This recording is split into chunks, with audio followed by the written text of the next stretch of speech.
하나님께서 오늘 저희들에게 주시는 말씀은 신약성경 마태복음 5장 1절, 2절, 5절입니다. 읽겠습니다. 시작. 예수께서 무리를 보시고 산에 올라가 앉으시니 제자들이 나온지라. 입을 열어 가르쳐 가라사대 온유한 자는 복이 있나니 저희가 땅을 기업으로 받을 것이며. 5절만 시작. 온유한 자는 복이 있나니 저희가 땅을 기업으로 받을 것이며. 오늘 본문 말씀을 중심해서 온유한 자는 복이 있나니 라는 제목으로 말씀을 증거할 때 온유의 의미를 깨닫고 온유의 복을 받았는지 확정받는 시간이 되시기를 축복합니다. 예수님께서 산상수훈을 통하여 팔복의 말씀 중에 첫 번째 복이 심령이 가난한 자는 복이 있나니, 물질에 가난한 자가 복이 있다 그러지 않고 마음이 가난한 자, 물질하고 관계없이 부자든 가난하든 마음이 가난한 자는 복이 있나니 천국이 저희 것임이라, 이렇게 말씀하고 있습니다. 두 번째 복이 애통하는 자는 복이 있나니, 애통하는 자는 복이 있나니 저희가 위로를 받을 것이며.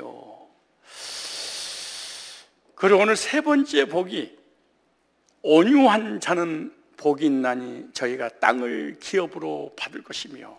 오늘은 온유한 자는 복이 있나니 라는 제목으로 말씀을 증거하도록 하겠습니다. 온유한 자는 복이 있는데 온유한 자는 땅을 기업으로 받을 것이며 라고 말합니다. 그렇다면 온유란 도대체 어떤 의미를 가지고 있을까? 성경에서 뭐라고 말씀하고 계실까? 하나님께서 온유한 자는 복이 있다고 할 때 온유란 의미가 무엇인지 바로 알아야지 바른 믿음을 갖고 그리고 하나님 관계가 회복이 되어 있습니다. 그래서 오늘은 3개 국어를 통해서 온유에 대해서 알아보려고 합니다. 예를 들어서 우리 국어 사전적 언어, 헬라인들이 온유에 대해서 뭐라고 했는가, 그리고 하나님께서 히브리인들에게 온유에 대해서 뭐라고 말씀하셨는가에 관한 부분을 알게 되면은 성경적 온유가 내게 있는가 하는 것을 알게 됩니다. 그래서 첫 번째, 온유의 개념을 좀 우리가 알고 이해를 해야 됩니다. 온유에 대한 개념에 대해서 국어 사전적 의미의 온유가 어떤 온유인가? 이 따뜻할 온, 부드러울 유자를 사용해서 성격, 태도 따위가 온화하고 부드러움이라는 의미로 표현되고 있습니다. 성격이 온화하고 부드러움, 선한, 착함, 화를 내지 않는. 이 온유의 반대말이 사납다, 지랄맞다, 화를 잘 낸다, 폭력적이다. 이것이 바로 온유의 반대말입니다. 그래서 사전적 의미는 사납지 않는 성격을 온유라, 이렇게 말해요. 이 온유는 사람이 태어날 때 가지고 태어난 성품적 온유를 얘기하는 거예요. 그래서 태어날 때 성품 자체가 온화하고 부드러운 사람이 있어요. 있던가요? 저 사람은 사납고 가까이 가기가 너무 부담스럽고 힘들어. 그런 사람 옆에는 사람이 따르지 않습니다. 성질 더러운 사람 옆에는 사람이 붙지 않습니다. 신경질적이고 폭력적이고 화를 잘 내고. 온유한 사람 옆에 사람이 많이 따르게 되죠. 여러분, 온유한 자가 좋죠? 근데 무슨 말만 하면 화를 버럭 내고 막 신경질적이고 공격적이고 폭력적이고 말로 행동으로 정말 가까이 하기엔 먼 당신이죠. 그러므로 여러분, 왜 내 곁에는 사람이 안 붙어요? 성질이 더러워서 그래. 이게 우리 국어에 나온 일반적인 사람들이 생각하는 온유는 부드러운 사람 이런 거예요. 그렇다면 헬라어로 헬라인들이 헬라어에서 말하고 있는 온유의 개념에 대해서 알아봐야 됩니다. 그래서 온유란 말은 이 헬라어로 이 프라이스라는 단어입니다. 좀 어렵지만은 그냥 의미만 알면 됩니다. 이 프라이스라는 단어는 온유한, 친절한, 겸손한, 동정심이 많은 이런 뜻입니다.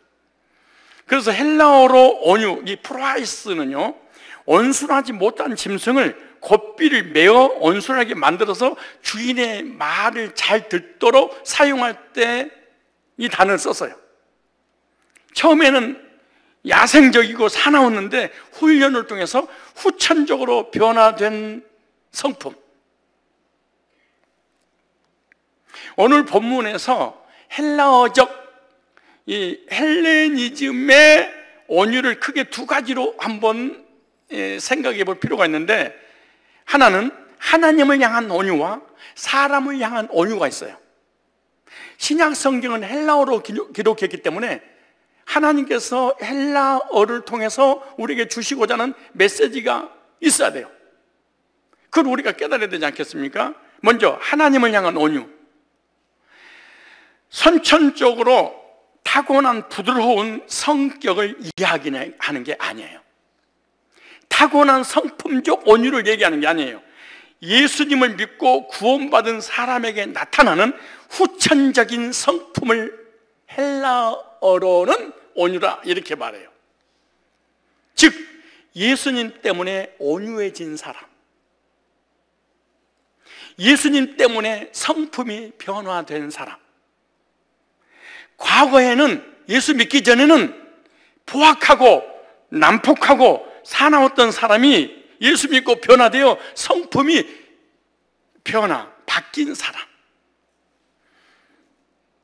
예수님 믿기 전과 믿고 난 이후에 성품 자체가 바뀌어버린 사람. 그래서 과격하고 못된 사람이 온유한 사람으로 바뀌어졌을 때 헬라어적 온유입니다.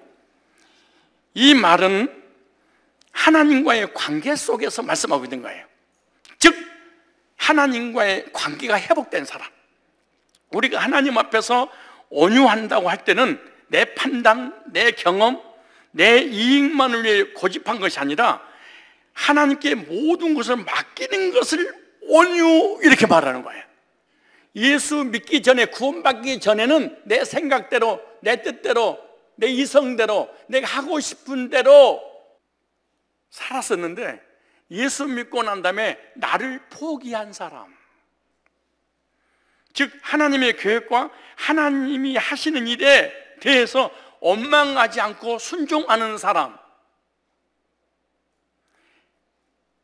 구원받기 전에는 하나님의 계획과 하나님의 뜻과 하나님 말씀에 저항하는 삶을 살았는데 구원받고 나니까 하나님의 주권을 인정하고 하나님의 주권을 믿고 하나님 뜻에 저항하지 않는,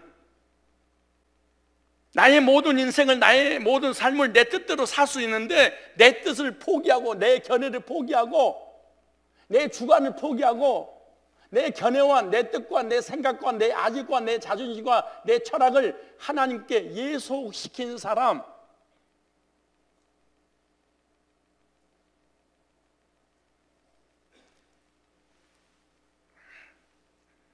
이것이 하나님과의 관계에서 보여주는 온유입니다. 즉 인본주의 인생이 신본주의로 바뀌는 것, 하나님의 절대 주권 앞에 자신을 항복하는 것,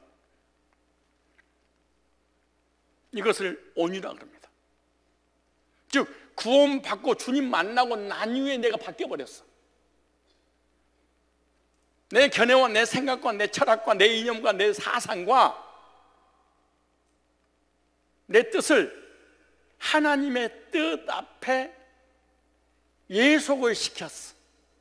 주님 만나기 전에는 관철을 시켰는데 인본주의가 신본주의로 바뀌어버리는 성품, 이걸 헬라적 온유 이렇게 말합니다.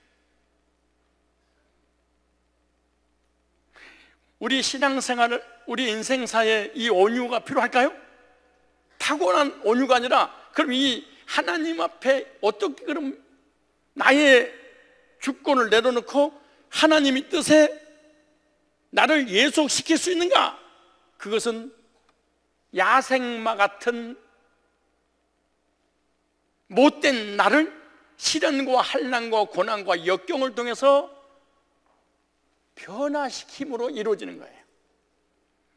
예를 들어서 건강의 문제, 물질의 문제, 사업의 문제, 직장의 문제,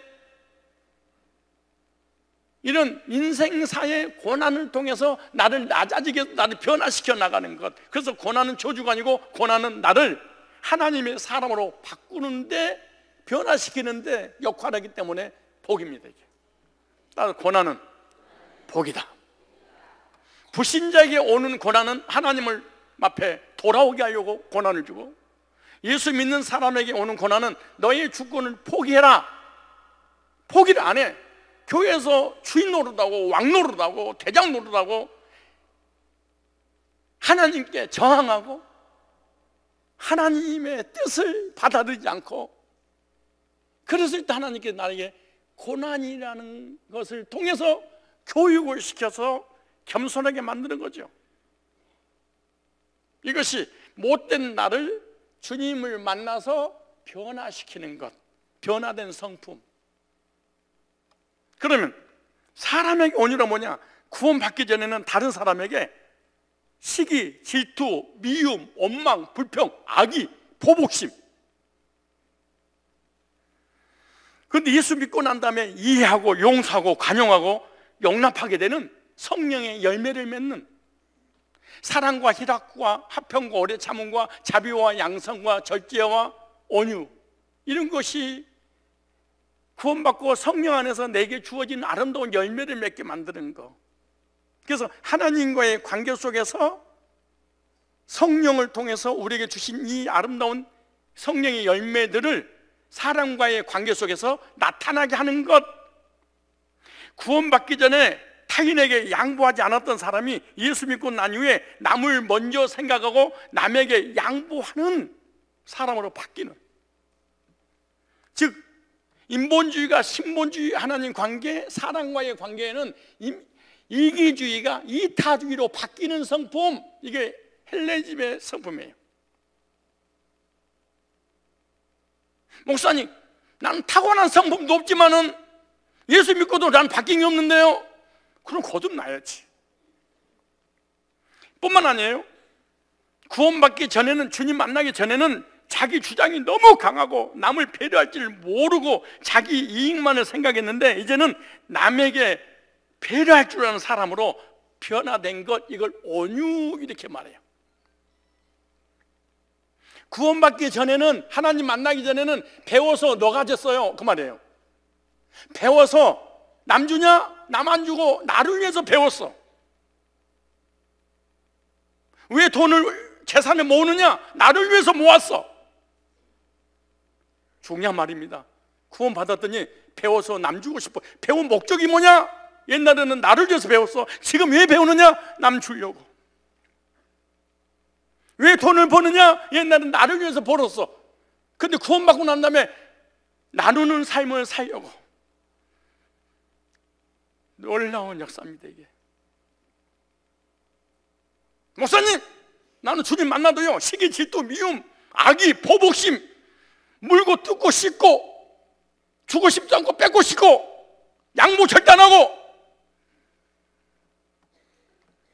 그럼 헬라적 온유도 없고 타고난 성품적 온유도 없어요. 불신자가 되겠죠.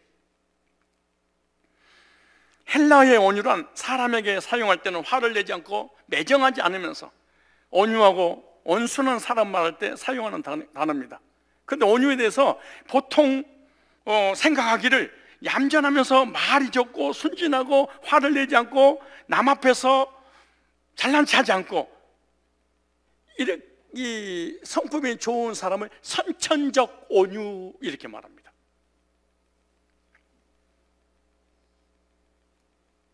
그러나 성경적 온유는 겸손하게 자신을 낮추는 것을 말하는 거예요. 남을 배려하고 화를 내지 않는 것, 주님 만나서 후천적으로 변화된 성품. 어떻게 변했어요? 후천적으로 변화된 성품. 비포와 애프터가 분명한 사람, 완전히 바뀌어지진 않지만 예를 이런 거지.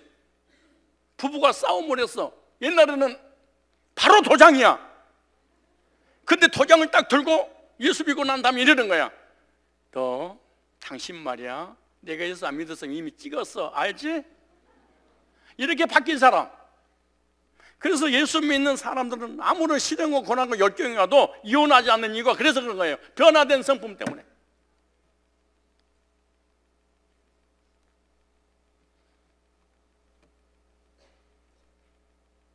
변화된 성품을 가지고 있는 사람은 이런 화가 났을 때, 시험거리가 왔을 때 이런 말을 해요. 너 내가 예수 안 믿었으면 죽었어. 너 틀린 말이 아니에요. 예수 믿고 변화된 성품으로 인내하고 참는. 인사하세요. 너 내가 예수 안 믿었으면 넌 죽었어. 자, 시작. 근데 왜 이래요? 예수 믿어서 그 정도야. 이거 왜 이래?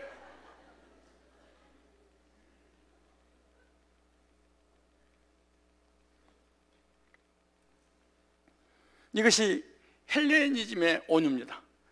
이성을 바탕으로 사람에 두고 말하는 온유는 난폭한 못된 사람이 고난을 통해서 부드러운 사람으로 변화되었다. 무슨 말이에요? 맞아서 변화된 사람,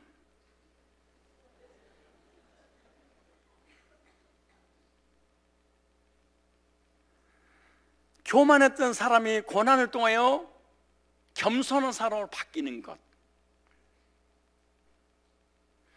야생마처럼 길들여지기 힘든데 이 사람이 엄청난 훈련을 통해서 명마로 바뀌는 것처럼 못된 우리의 인성을 고난을 통해서 바꿔주는 것, 이게 헬레니즘입니다. 뿐만 아니라 남에게 피해를 줬던 사람이 예수 믿고 새로운 성품으로 바뀌게 되면 남에게 피해를 주지 않는 것,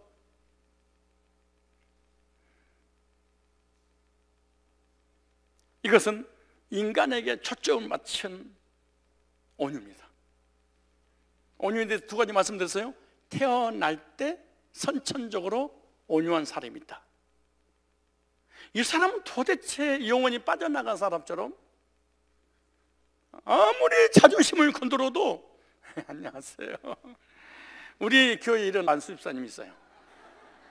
내가 이 사람은 25년 정도 우리 교회 청년 출신인데 화를 그렇게 자존심을 건드려 놓고 괴롭혀도 화를 낼 줄 몰라.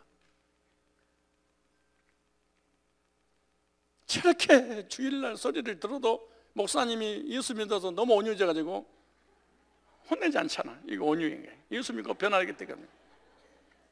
이제는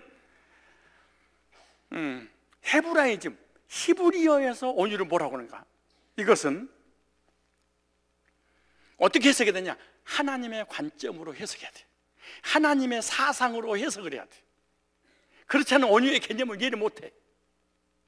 이성적인 온유, 선천적 온유로만 생각하지 하나님이 어떤 사람을 온유라고 하는나, 이 온유란 말이 히브리어로 아나브인데요, 알 건 없습니다. 이해만 하라는 거예요. 겸손한 자, 온유한 자, 가련한 자인데요, 이 단어는 아나에서 왔는데 이 아나라는 단어가 고난당하다, 괴로워하다, 욕보이다, 학대받다에서 유래가 됐어요. 그러니까 아나브라는 이 의미는 뭐냐? 상대로부터 고통을 당하지 않아도 되는데 고난을 당하는 것을 의미하는 거예요.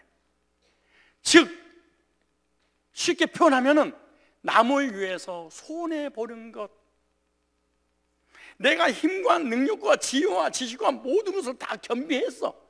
그런데 저 약하고 가련한 사람들 위해서 내가 손해를 보는 것을 하나님께서 원하시는 온유예요. 아주 중요한 얘기예요, 이게.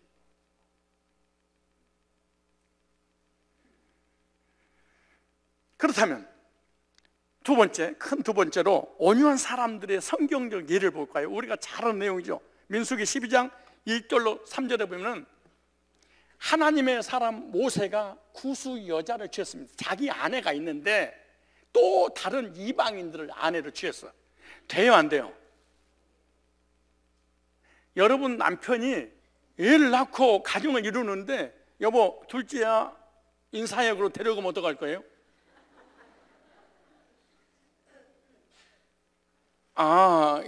너무 동떨어지는구나. 제가 여러분에게 소개한 거 우리 한번 놔두고 둘째를 여기다가 데려다 놓으면서 여러분 둘째입니다. 둘째 사모니까 인사하세요. 그럼 여기 교인들 남아있을까요? 남아있을 사람 손 들어봐. 충량감이 되게 평생 동안 신앙생활에도 이 개념을 이해를 못하니까 주의 종을 건들면 주고 이걸로 끝나는 거예요. 무슨 말이냐? 이 구수 여자를 취하여 아내로 삼아버려. 그러니까 200만 명의 지도자야, 목회자야, 선지자예요. 200만 명이 죽느냐 사느냐 기로에, 생사의 기로에 놓여 있어. 근데 그 지도자가 둘째 첩을 받아들였어. 그걸 본 순간에 제3자는 권면하고 책망하는 게 쉽지 않아요. 가장 측근이 가장 문제야. 그래, 측근이 저주를 받을 수 있고 측근이 복 받을 수 있어. 내가 아니면 목사님을 권면하고 혼낼 사람 누가 있습니까? 나나 되니까 그러지. 그래, 여기 망하는 일증이야. 나나 되니까 목사님 혼내고 권면하고 이러지 말라, 이래라 저래라 이런 것이지, 누나나 되니까, 오빠가 되니까, 형이 되니까 그렇지, 장로나 되니까 목사님을 내가 잡아주는 것이지. 그것이 누구냐? 성가대장 미리암과 제사장, 대제사장 아론이. 기가 막힌 말입니다. 너 지도자가 이방인 여자를 첩으로 들여 백성들 앞에서 엄마하고 막 비방을 해버려. 하나님이 깜짝 놀란 거야. 첩을 얻어서 놀란 게 아니야. 이 도덕적으로 풀려고 생각하지 마서 잘 들으셔야 돼요. 첩 얻어도 주님이 혼 안 내는구나. 그 이렇게 이것만 딱 빼가지고 성산교회 갔더니 첩 몇 명 데리고 있으래. 잠자다가 봉착 짓는 소리 하다가 깜빡 졸다가 꼭 요런 얘기하면 눈이 뒤집어지더라고. 하나님이 너무너무 심각하게 생각하니까 하늘에서 내려온 거야. 하나님이 웬간만 하면 하늘에서 안 내려오거든. 근데 얼마나 급했는지 하늘에서 내려오셨어. 내려오자마자 모세야, 네 목사가 돼가지고 어떻게 2만 명을 인도하는 그 지도자가 하나님 말씀을 전하는 복음을 가지고 있는 종이 이런 짓거리를 내가 너 앞으로 아론하고 바꿔야 되겠다. 그러는 게 아니야. 인생을 말이야. 내가 나도 속은 건데. 그리고 저주하고 징계하자고 한마디도 모세가 잘못한 건 책망 안 해. 그리고 하나님이 모세 편을 들어 이렇게 했어요. 네가 내 종 모세를 비방하는 것을 두려워하지 아니하느냐? 네가 내 종을 두려워하잖아? 그리고 비방을 해? 아니, 도리어 십계명과 합법적이고 정의로운 아론과 미리암 편을 들어야지. 근데 하나님은 죄 짓는 사람 편이 돼서 아이러니하죠? 이게 구속사적인 성경적 하나님의 의도를 모르면 도덕적으로 봐버리면 이게 문제가 생각하거든. 내 종 모세를 비방하는 걸 네가 두려워하잖아? 그리고 하나님께 저주를 해버려. 그러니까 모세가 중보를 해. 하나님, 나를 봐서 좀 봐주세요. 그러니까 야 모세야, 그래도 너를 비방했는데 한 일주일 정도는 집 밖에 내버렸다가 그냥 문둥이 좀 되게 했다가 정신 좀 차려야 되지 않겠냐. 그래도 내 종은 안 건들지. 그럴까요? 일주일 동안 그렇게 하시죠. 이렇게, 아니 죄 짓는 모세에게 찾아가지고 모세 편을 들면서 잘못한 사람 편되고 잘한 사람은 도리어 하나님이 문둥이를 만들어버린 거야. 그러면서 이게 중요해. 이 말 하려고 그런 거예요. 그러면서 벌써 여자들은 나 보려고 하지도 않아. 아니, 에휴, 내가 예수 안 믿으려고 그래서 그랬는데. 그러니까 들어봐, 끝까지. 그러니까 하나님께서 뭐라고 말씀하시냐면, 이렇게 책망하시면서 모세에 대해서 이렇게 말씀하셔. 모세의 모함이? 모세의 모함이? 맞았어. 모세의 온유함이 지면에 승하더라 그래. 온유라는 단어를 끄집어냈어. 무슨 말이야? 지구 역사에 모세처럼 온유한 사람이 있느냐? 나와봐. 아론, 네가 온유해? 미리암, 네가 온유해? 세상 사람이 온유해? 이 지구상에서 모세처럼 온유한 사람이 어디겠어? 왜 그랬을까? 두 가지 원리를 적용하면, 하나는 모세 같은 선지자 예수님을 보내주실 거다는 예언이야. 그럼 모형도를 통해서 이방인을 취했다는 것은 영적인 면에서 예수님 오시면 이방인들, 우리 대한민국 한국 사람도 복음을 듣고 죄인이 우리가 의롭게 돼서 구원받아서 하나님 백성이 반열에 들어간단다, 이런. 그래서 하나님 허락한 거야. 알고 싶지 않겠지. 그냥 뭐 여러분들 그냥 교회 다니는 거지 무슨 하나님 마음을 알고 싶겠어요. 그냥 교회 다 갔다는 거지. 깜짝 놀랄 일입니다. 이 첫 번째 원리가. 두 번째 원리가 뭐냐면은, 모세는 80년이라는 인생을 살면서 하나님의 뜻을 이루려고 자기를 포기했어. 애굽 사람에게, 이스라엘 백성들에게 하나님께서 주신 사명을 감당하기 위해서 온갖 멸시, 천대, 핍박, 고난을 다 받았어. 이스라엘 백성이 애굽에서 출애굽해서 광야를 지나 홍해를 건너 가나안 땅, 약속의 땅에 들어가기 위해서 자기를 포기한 사람이야. 자기를 희생한 사람이야. 자기는 없어. 영적인 것을 위하여 육신적인 것을 포기한 사람이야. 이것을 성경에서 온유라는 거예요. 그 우리가 가지고 있는 온유는, 그런 온유가 거의 없어. 타고난 온순한 성품의 소유자가 고난을 통해서 성품이 변화된 헬레니즘의 온유가, 이런 사람들이 훈련받아서 고난받아서 변화는 되지, 자기 평생을 복음을 위하여, 하나님 나라를 위하여, 영웅 구령을 위하여 희생하고 손해보는 사람이 왜 불어가 돼? 그래서 온유한 자 이렇게 주님이 부르지 않는 거예요. 그래서 헤브라이즘의 개념의 온유는, 내가 다른 사람들로부터 고난과 고통을 당하지 않아도 되는데 고난을 당하고 있다면 이것을 온유라 그랬어요. 이것을 성경에서 겸손한 자, 이런 거예요.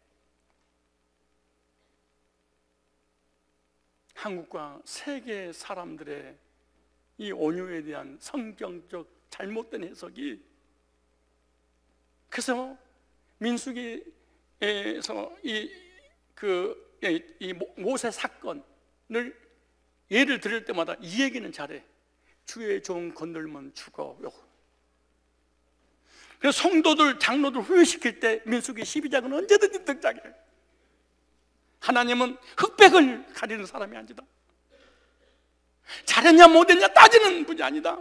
무조건 하나님의 종이 편이니까 건들면 죽어, 피 맞아도 사망이야, 욕을 써먹지. 하나님의 의도를 찾아내지를 못하는 거지. 그렇다면 모세가 온유했냐? 그런 소리지도 마. 모세는 타고난 성품적 온유도 없었고요, 훈련된 온유도 없었어. 예를 들어 애굽에 40년 동안 바로의 공주의 아들로 있으면서 자기 백성이 애굽 사람들에게 얻어맞는 그런 모습 보고 화가 나서 돌을 들어서 애굽 사람을 쳐서 죽여버렸어. 무서운 사람입니다. 성질이 급한 사람입니다. 불을 보고 못 찾는 사람입니다. 광야에 와서 반석을 향하여 명하라 했더니 화가 치밀어서 내려쳐버렸어. 이스라엘 백성들이 돌을 들어 죽이려고 하니까, 하나님, 저들이 내 백성입니까? 하나님 백성입니까? 왜 나에게 이렇게 힘들고 나에게 고통을 줍니까? 그걸 하나님 막 되들었어요. 온유합니까? 모세가 온유해요? 근데 하나님이 온유하대. 아하, 하나님의 사상을 가지고 성경적 조명을 받으면 모세가 120년 동안 80년 동안 복음을 위하여 40년 동안 광야에서 훈련을 받고 40년 동안 이스라엘 백성들을 출애굽시켜서 광야의 고난을 받았구나. 뭐 때문에? 하나님 나라를 위하여, 복음을 위하여, 영혼 구령을 위하여 하나님의 뜻이 하늘에서 이룬 것처럼 이 땅에서 이루어지게 하려고, 그래서 영적인 부분을 위해서 육신적으로 포기했던 그 모세를 향하여 하나님은 모세의 온유함이 지면에 승하는 걸 알지 못하느냐.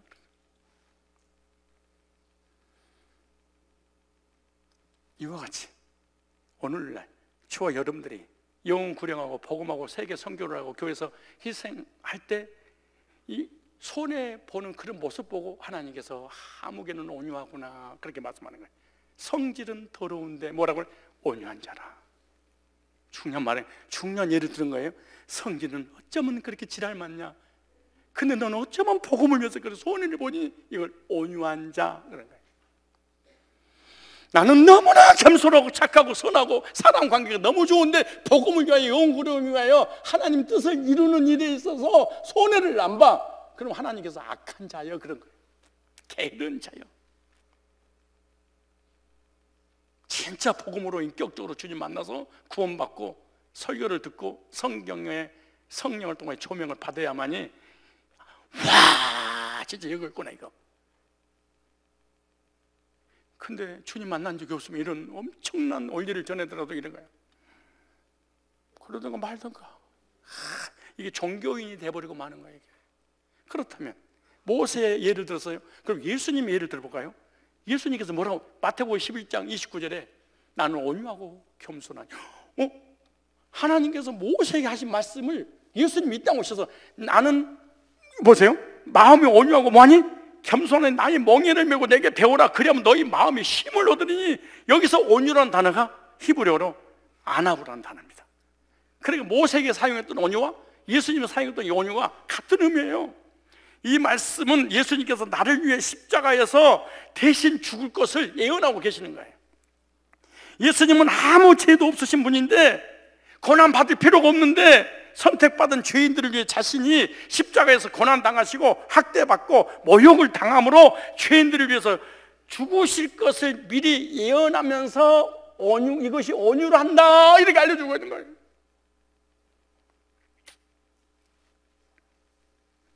여러분, 예수님은 하나님이세요. 창조주세요. 전능자세요. 흠도 점도 없으신 거룩하신 분이세요. 근데 하나님께서 선택한 하나님의 백성들을 구원하려고 희생할 필요도 없는데, 십자가 질 필요도 없는데, 죽을 필요도 없는데, 사람이 될 필요도 없는데 사람이 되셔서 나를 구원하려고 십자가에 피 흘려 죽으셨다. 이걸 미리서 말씀을 하시면서 십자가를 미리서 바라보면서 예수님은 그런 거예요. 나는 온유하니. 왜? 나는 고난 당할 필요 없어. 그 너를 위해서 너를 구원하려고 내가 손해볼 거야. 내가 하나님을 포기할 거야. 내가 전능자를 포기할 거야. 내가 하늘나라 천국을 포기할 거야.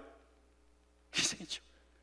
그는 근본 하나님의 본체신 하나님과 동등됨을 취할 것으로 여기지 아니고 좋은 형체를 가지고 사람의 모양으로 나타나셨으며 죽기까지 복종하셨으니 그 십자가에 죽으심이라. 하나님이 사람이 됐다니까. 창조주가 구세주가 됐어요. 내가 개미를 구원하려고 개미가 됐어. 내가 개를 구원하려고 내가 개새끼가 된 거예요. 이분을 온유한 자 그런 거예요.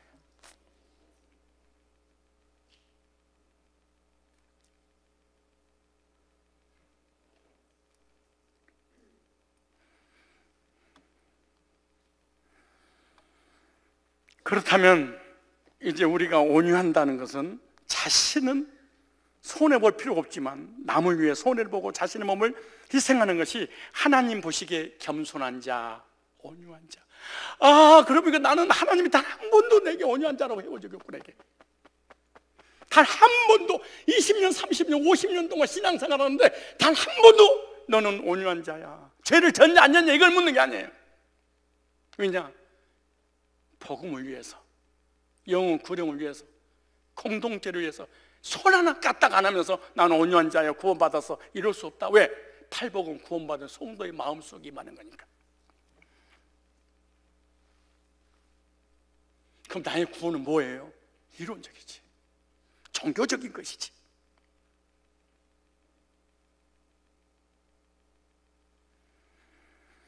내가 가지고 있는 능력이잖아요.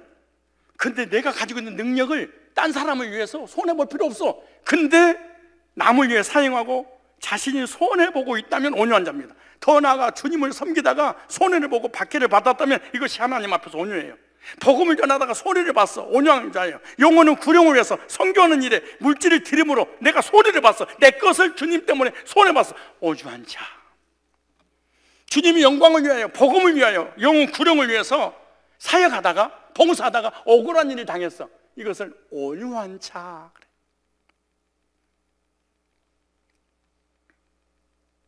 말씀을 들어보니까 온유한 자 같아요? 왜 그렇게 갑자기 조용해져요? 그렇게, 아니 왜 이렇게 조용해져? 내가 뭐라고 혼내는 것도 아닌데, 아니 말씀만 전했는데 그렇게 고요하라 잠잠하라 그러게 될까? 믿음의 선진들과 제자들의 온유도 마찬가지예요. 히브리서 11장에는 전부 다 온유한 자의 기록을 쫙 펼쳐놨어요. 히브리서 11장에는 온유한 자가 단 한 사람도 온유하지 않는 자가 없는. 왜? 그들은 복음 때문에 영혼 구령을 위하여 천국 때문에 육신의 것을 포기했어. 이걸 온유라. 예수님의 제자 베드로 다혈질, 성질 급해가지고 사도 요한이 의미가 뭔 줄 아세요? 우리의 아들. 성질이 얼마나 급하고 더러운지 천둥 번개가 치는 것처럼 날카로웠대. 이 요한이 가는 곳마다 엎어버리는 일을 벌였대. 근데 이 사람이 주님 만나서 구원받고 반모섬의 유배에 가서 평생을 예수님 때문에 고난당하고 예수님 어머니를 모시고 살았어. 그때 사도 요한을 온유한 자 이렇게 말합니다.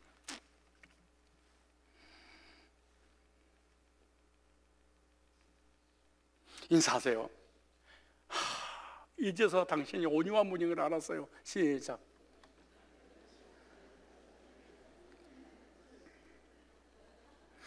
도덕적으로 선하고 어렵지 못하더라도 복음을 위하여 헌신하고 고난받고 있다면 온유한 자입니다.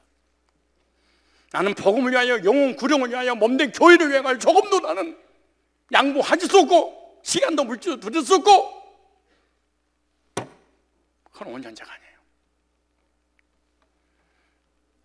여러분의 온유는 어떤 온유입니까? 국어사전적 온유입니까? 타고난 성품입니까? 헬레니즘 온유입니까? 주님 만나서 길들여서 순종함으로 후천적 변화의 온유입니까? 아니면 헤브라이즘, 교회에서 헌신하고 복음 전하다가 희생하면서 억울한 일도 당하고 손해보는 그런 온유입니까? 이 세 가지 국어, 헬라어, 히브리어의 온유, 어떤 온유를 소유했습니까?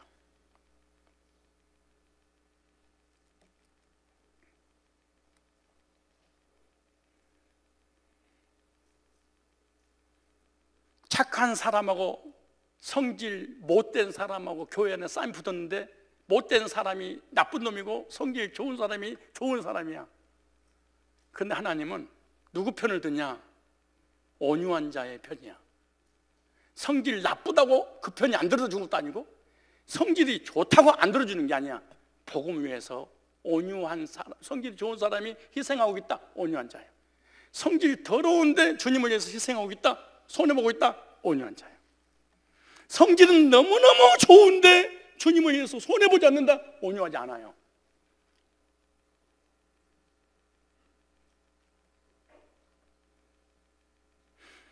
온유에 대한 개념을 잘 신앙생활은 개념 싸움이에요. 왜 우리 한국 고기가 망하고 여러분들 신앙이 세상적으로 개차반인 줄 아세요? 그 이유는 딱 한 가지야. 은혜는 받는데 개념 정의가 안 돼. 문제는 푸는데 공식은 몰라.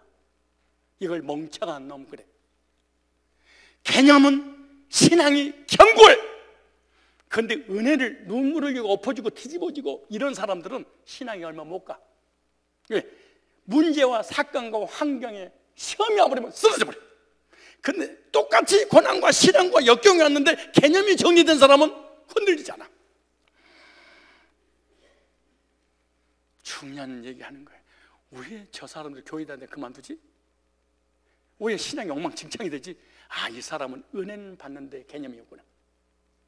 하나님께서 주신 은혜는 받는데 하나님이 누군지는 모르는구나. 온유라는 단어를 아는데 온유의 의미는 모르는구나. 온유의 의미는 국어 사전적 온유는 아는데 헤브라이즘 온유는 모르고 있구나. 그래서 고난이 왔을 때 쉽게 무너져버린 이유가 그래서 그러구나. 세 번째 마지막, 온유한 자는 복이 있나니 땅을 기업으로 받을 것이요. 이게 땅을 기업으로 받는다. 이 헬레니즘의 땅과 헤브라이즘 땅이 있어요. 헬레니즘의 땅은요, 이 세상 땅을 기업으로 준다, 그렇게 말해요. 무슨 말이냐? 시든과 한란과 역경을 통해서 그 사람이 훈련받아서 인격적으로 후천적 성품을 바뀌어. 그럼 이 땅에서 내가 너 복 줄게, 그 말이에요. 이게 헬레니즘이에요. 실제로 이 땅에 살아가는 날 동안에 고난을 통하여 성숙하게 변화된 성품을 가지고 있는 사람은 땅에서 잘 되더라고. 잘 되더라고. 삶의 복을 받아. 이거는 예수 믿는 사람이든 믿지 않는 사람이든 삶의 복을 온유한 사람이 많이 받아. 그런데 예수 믿고 구원받은 사람이 온유한 자는 구원받고 인격이 바뀐 사람들. 과거야 잘 있거라, 나는 간노다. 바뀐 사람들. 땅을 기업으로 받는다. 히브리적 개념의 땅은요, 하나님의 소유. 달라요. 헬레니즘의 땅은 주님 만나서 변화된 그 후천적 성품을 통해서 삶의 복을 줄게. 삶의 복이에요. 땅의 복이에요. 육신의 복이에요. 환경의 복이에요. 그런데 하나님의 사상적 개념에 근거한 땅은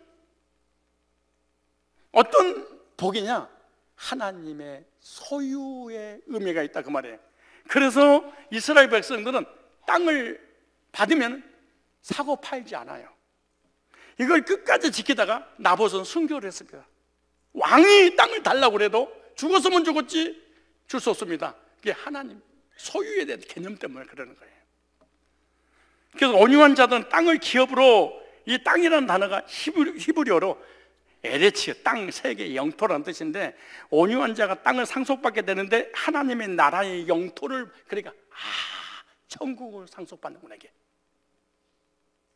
이 땅의 온유한 자는 땅을 상속받는데 영적인 온유한 자는 천국을 너희 것으로 줄 거야. 주님께서 우리에게 말씀하신 땅이 뭐냐? 새하늘과 새 땅. 그래서 계시록 21장 1절에 또 내가 새하늘과 새 땅을 보니 처음 하늘과 처음 땅이 없어졌고, 지금 우리가 살고 있는 땅은 영원하지 않아요. 없어져 버려요. 언제? 예수님 재림하면 불로 다 태워 없어, 이 우주가 없어져 버릴 거예요. 그러므로 땅의 소유는 일시적인 것이지 영원한 게 아니야. 그러니까 땅에 집착하지 말라, 그 말이에요. 여러분 시험 들고 상처받고 눈이 뒤집어지고 예배생활 제대로 못하잖아요. 전부 다 땅 때문에 그런 거야. 이 땅이 땅 때문에. 여러분 얼굴 줘봐. 주일날 예배드리는 얼굴이 그래 무슨 말이야? 저 땅이 얼마지? 저 땅 얼마를 팔까? 저 땅 이 땅이 이 땅 저 땅 말만 마시고 나한테 주세요. 맨날 땅 얘기하다가 그리고 오늘 밤 네 생명 걷어가면 내게 무슨 유익이 있으리요? 그러잖아. 영원한 땅도 준비 안 한 상태에서 에레치어 하늘나라 땅을 소유해라, 그 말이야. 하나님의 것을. 왜 그러면 이 땅은 영원하지 않느냐? 에덴 동산에서 아담이 선악과를 따먹고 우리 인간에게 죄가 들어오고 죄 때문에 땅도 저주를 받아서 우리 인간도 죽지만 땅도 영원히 존재하지 않고 이 하나님께서 만든 이 피조물은 다 불로 다 태워버리라 그래. 영원하지 않아. 이 땅은요, 영원하지 않는 땅 에레치어, 이 땅을 너에게 기업으로 주겠다, 이렇게 말씀하는 거예요. 저 여러분 예수 믿고 구원받고 하나님의 자녀가 된 사람은 에레치의 히브리적 의미는 이런 뜻이에요. 힘의 근원이 되시는 하나님의 나라에서 포수가 사냥하듯이, 얼마나 중요한 말씀이에요. 포수가 사냥하듯이 구원받은 백성들을 포획하여 하나님의 땅을 상속하고 하나님으로부터 거듭나서 새로운 땅을 새롭게 살아간다는 것을 의미하고 있는 거예요. 그러니까 포수가 짐승을 포획한 것처럼 하나님께서 우리 인간의 영혼을 포획해서, 왜? 포획을 하지 않으면 우리가 하나님 안 믿으니까. 그래서 복음으로 거듭나 구원받고 천국으로 인도하시는 그 땅이 영원한 기업이요, 이렇게 말씀하는 거예요. 이것이 하나님의 은혜인 줄 믿습니다. 죄인인 우리가 그리스도 예수 안에서 구원을 받았다면 이제부터 온유한 자가 돼야 돼. 십자가를 따라가는, 예수님이 나를 위하여 십자가의 고난을 당하듯이 나도 복음 때문에 양보하고, 복음 때문에 손해보고, 복음 때문에 희생하고, 복음 때문에 핍박을 받으면 내가 너 땅을 상속시켜 줄 것인데, 훈련을 통해서 삶의 복도 주지만 이 세상 떠나간 나는 영원한 천국을 줄 거야. 이 말씀을 들어보니까 갑자기 온유한 자가 되고 싶죠? 복음 전하고 헌신하고 헌금하고 선교하는 일에 막 이렇게 여러분이 가지고 있는 거 막 손해보고 싶은 생각이 막 솟아오르죠?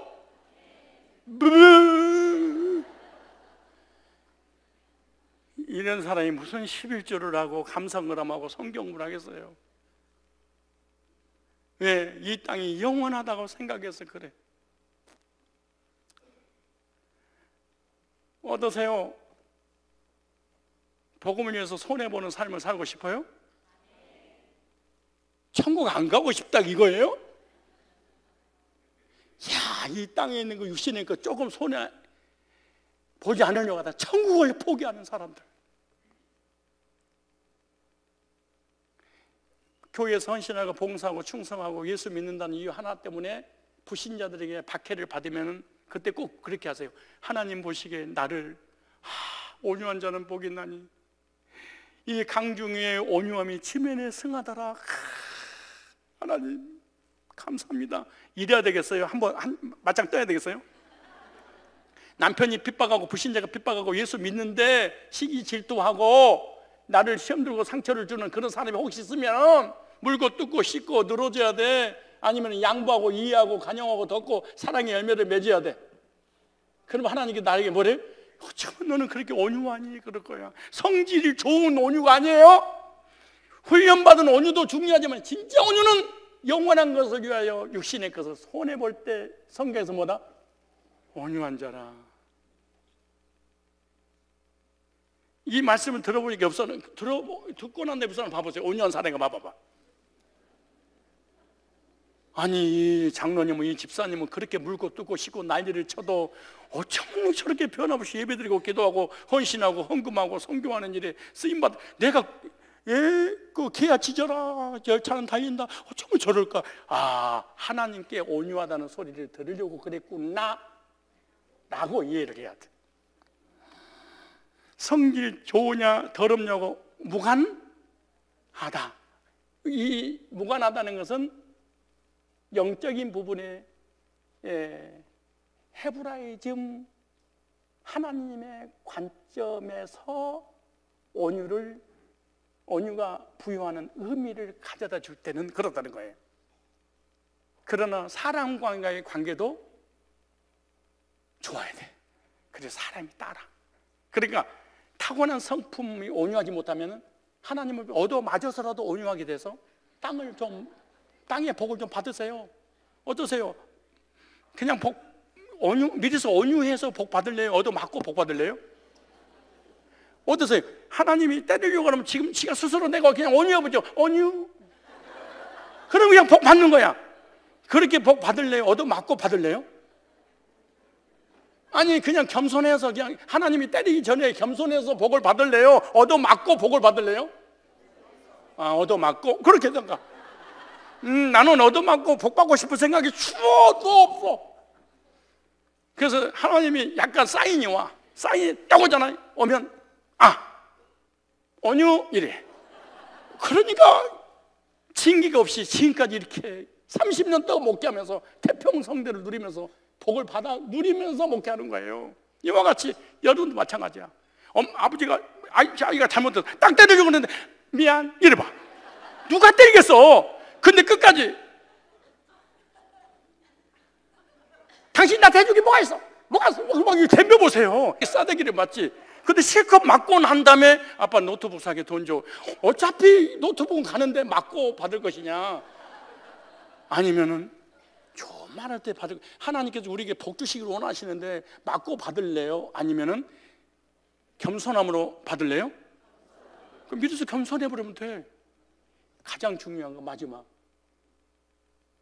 복음 때문에 영혼 구령을 위해서, 비록 내가 못됐지만, 비록 연약하지만, 비록 실수 많이 했지만, 잘못한 거 많아, 이걸 쉽게 예를 들고 마치겠습니다. 하나님은 죄 짓는 인간은 써도 아픈 인간은 못 써. 두 얘가 있는데 하나는 아파서 뒤집어져 있어. 근데 하나는 너무 속을 썩이는데 건강해. 누가 아픈 애가 심부름 할까요? 건강한 애가. 못된데 건강한 애가 심부름 할까요? 건강한 애가. 하나님이 누구를 온유한 자라고 그러냐? 하나님의 복음을 위해서 손해보는 사람을 향해서 너의 온유함이 지면에 성하더라. 천국을 상속받는 상속권자들이 다 되시기를 주님의 이름으로 축복합니다.